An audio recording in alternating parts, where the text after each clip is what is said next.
L'Ouganda a beaucoup emprunté pour financer son ambitieux programme d'infrastructure.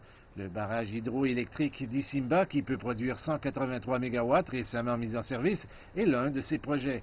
Le gouvernement ougandais a obtenu un prêt pour couvrir plus de 80% du coût de la construction. Le FMI lance une mise en garde. La dette ougandaise deviendrait insoutenable. Avant d'emprunter, nous devrions avoir une évaluation de la performance antérieure des prêts qui ont été acquis. Cela permettrait de tirer des leçons afin de voir comment nous pouvons obtenir un rendement encore meilleur du prochain prêt. Le Parlement ne devrait pas simplement être considéré comme un tampon, comme c'est le cas actuellement en Ouganda, au Kenya et dans un certain nombre d'autres pays africains. L'Ouganda utilise ses prêts pour construire de nouvelles routes, des ponts et des sources d'électricité. Le gouvernement ougandais envisage également d'investir dans une raffinerie de pétrole et un oléoduc, entre autres. Avec l'augmentation de la dette, il est à craindre que le gouvernement dépense davantage en paiement d'intérêts par rapport à des secteurs clés comme la santé et l'éducation.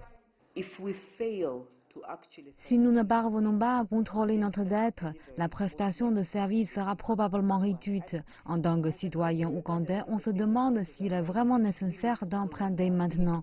Notre pays se dirige vers une impasse. La mauvaise planification et la corruption croissante sont également à l'origine de l'augmentation de la dette. L'autoroute NTB Express a coûté près de 500 millions de dollars aux Ougandais. Elle est supposée être une route à péage, mais depuis son achèvement il y a 2 ans, les stations de péage ne sont pas encore opérationnelles et pourtant l'intérêt augmente. Cependant, le gouvernement de Kampala insiste sur le fait qu'il emprunte de manière prudente et sélective dans le but de faire croître l'économie et d'accroître les recettes intérieures.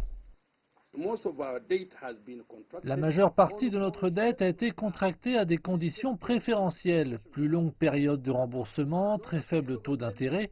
Au moment où il faut rembourser, nous récoltons déjà des bénéfices. Mais le FMI met en garde que certains projets d'investissement pourraient ne pas générer les rendements tant attendus.